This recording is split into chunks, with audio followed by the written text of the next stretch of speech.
healthy again. As soon as I make a couple of cheaters pay for blowing up my life. There were a number of times when you or a member of your family needed a favor.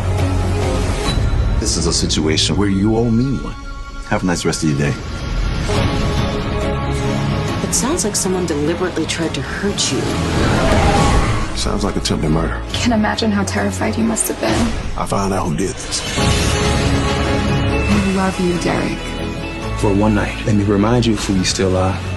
I fell in love with an inconvenient man. Now you have to deal with the inconvenient consequences. You see how that works? You couldn't possibly hurt me more than you already have. Don't try me. We got a problem. Protecting the family is our priority. Agreed.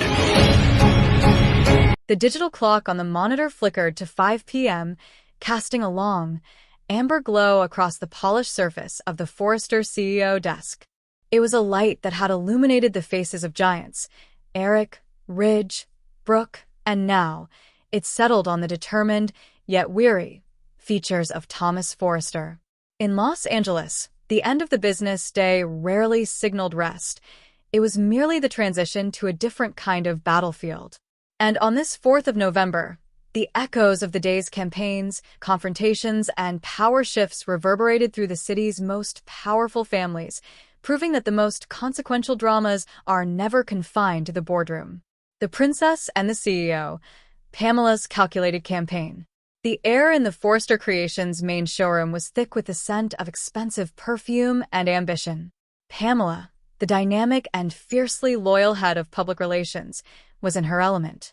She moved through the crowd of investors, fashion buyers, and journalists not as a hostess, but as a general surveying her troops. Her mission, self-appointed and executed with razor-sharp precision, was to solidify Thomas Forrester's position as the permanent CEO. Her campaign speech, delivered not from a podium but in a series of intimate, powerful conversations, was a masterclass in corporate persuasion. "Look around," she'd murmur to a skeptical board member from Japan, her hand gracefully indicating the stunning new Destiny line displayed on mannequins. "These designs, this vision, this is all Thomas.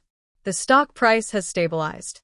Our international orders have increased by 18% since he took the helm.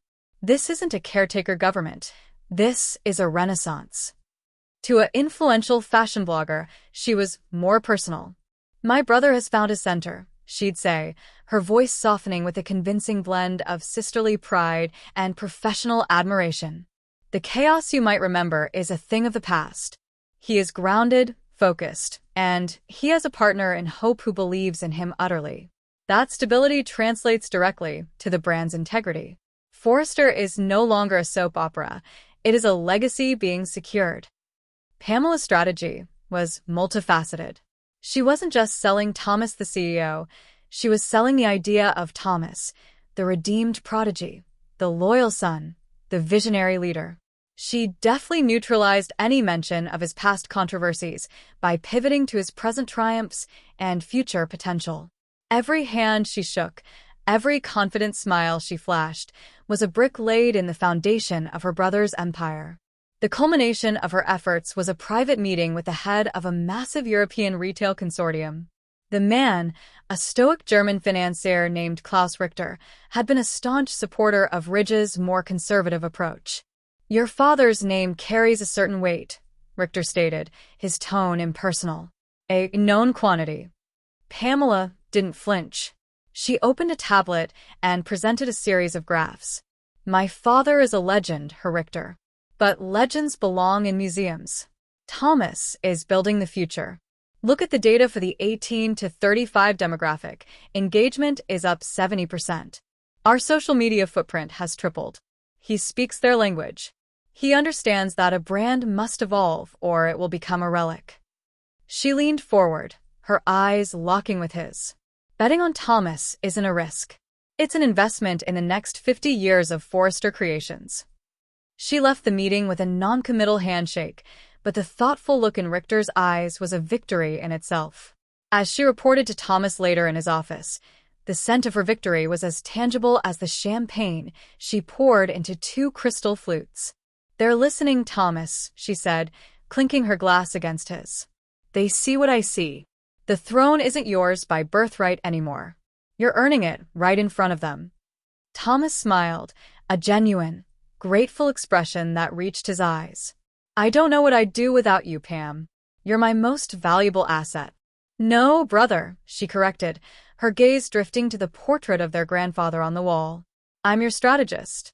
And the war for this company is just beginning. A new regime at Avant Publications.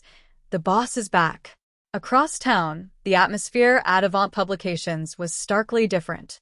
The minimalist, white-on-white aesthetic of the executive floor felt more sterile, more severe. Here, the power shift wasn't a subtle campaign. It was a seismic, deeply personal upheaval. Diego Alvarez sat at his desk, his creative director's office suddenly feeling like a prison cell. The news had been delivered via a terse, company-wide email from the board of directors. Effective immediately, the publishing division would be consolidated under a new executive vice president. That EVP was Vanessa Hamilton, his ex-wife. The door to his office opened without a knock. Vanessa stood there, silhouetted against the bright hallway lights. She was dressed in a severe, navy blue power suit, a far cry from the softer, more bohemian style she'd favored during their marriage. In her hands was a leather-bound portfolio, and in her eyes was the cool, unassailable authority of command. Diego, she said, her voice even, devoid of its former warmth. We need to align on the Q1 editorial calendar. The board expects a 20% increase in digital subscriptions, and your current slate isn't going to get us there. Diego rose slowly, a storm of humiliation and rage brewing behind his carefully neutral expression. Vanessa. Or should I call you boss? A ghost of a smile touched her lips. In this office, Vanessa is fine. But the title does provide necessary context, don't you think? She walked in and set the portfolio on his desk, opening it to reveal a series of documents marked with red comments. Your feature on the emerging LA art scene is quaint, but it lacks teeth. I need hard-hitting investigative pieces. I need exclusives. I need you to think less like an artist and more like a businessman. He stared at her, the woman he had once loved, the woman he had, by his own admission, failed and taken for granted. Now, she was dissecting his life's work with the clinical detachment of a surgeon. This is my area, Vanessa, he said, his voice tight. I built this magazine's reputation on its cultural coverage. You built its niche, she corrected, not unkindly, but with a brutal honesty that cut deeper than malice. The board didn't bring me in to maintain a niche. They brought me in to build an empire. And that requires a new direction. She tapped a perfectly manicured finger on a proposed spread about a controversial new sculptor. This artist has a history of problematic statements. Drop him.